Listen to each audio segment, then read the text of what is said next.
একটা সিগারেট দে।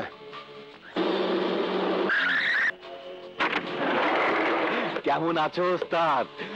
ওস্তাদ গাড়িতে ওঠো ওস্তাদ, আজ তোমাকে নিয়ে ক্লাব ঘরে সম্বর্ধনা অনুষ্ঠান করব। বাবুকে বলে দিয়েছি সবাইকে খবর দেওয়ার জন্য। ওঠো। চল। তোমরা সবাই শোনো, বাদল ভাই 5 বছর পর জেল থেকে ছাড়া পেয়েছে। বাদল ভাইয়ের আগমন উপলক্ষে ক্লাব ঘরে এক সংবর্ধনা অনুষ্ঠানের আয়োজন করা হয়েছে। সবাইকে ক্লাব ঘরে আসার জন্য দাওয়াত দেওয়া হলো। হ্যাঁ এই বাবু শোনো, যা বলার ভেরি ফাস্ট, হাতে টাইম কম, সারা মহল্লাতে খবরটা পৌঁছাতে হবে। কোন খবর? তোমার আর আমার প্রেমের খবর? দেখ দোলা, সবসময় দুষ্টমি ভালো লাগে না। আচ্ছা শোনো, এই বাদল ভাইকে দারুণ একখান জিনিস, হ্যাঁ আমাকে কিছুই বলতে হবে না। হুম, 2 দিনের মধ্যে তুমি শুধু একা না, তোমার ফুল ফ্যামিলি চিনে ফেলবে। সংবর্ধনা অনুষ্ঠানে এসো কিন্তু। যাই।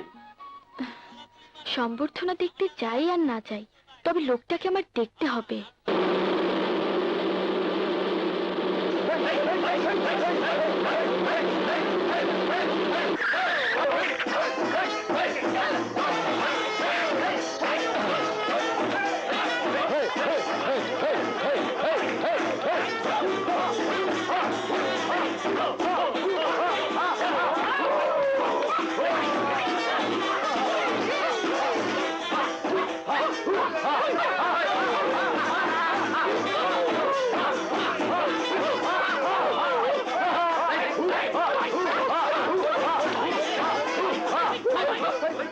এখানে দাঁড়িয়ে কি দেখছিস? যা ঘরে যা। বাবা ওই বাদলকে? রংবাজ, গুন্ডা, মাস্তান, 5 বছর জেলে ছিল, আর ছাড়া পেয়েছে। এই যে হাসান ভাই, দাঁড়ায় রইছেন কা? এই যে চলেন, ওই বাদল রে সম্বর্ধনা দিতে হইবে। একজন মাস্তান জেল থেকে ছাড়া পেয়েছে, এর জন্য আপনারা সবাই থেকে সম্বর্ধনা দিতে যাচ্ছেন? এই আস্তে কথা কমা, বাতাসেরও কান আছে। এতদিন হইয়া গেল এই মহল্লায় ভাড়া আইসো, অহনো জানতে পারো না এই বাদল মাস্তান কেডা?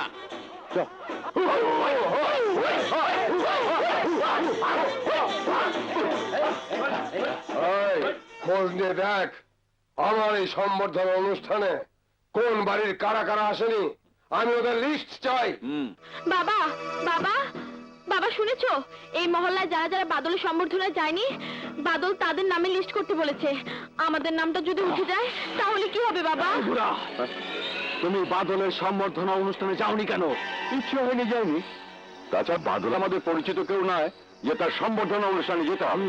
এবার চলো, বাদলের সাথে পরিচয় হয়ে আসবে। এই, এই, এই, তোমরা লোকটাকে কোথায় নিয়ে যাচ্ছ? দেখছো না লোকটা খেতে বসেছিল?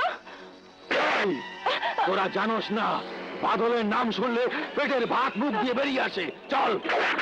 আচ্ছা এই বুড়া, শুধু তো হাত ধরেছি, বেশি টিং বিং করলে গলায় গামছা দিয়ে নিয়ে যাবো। চল। বাবা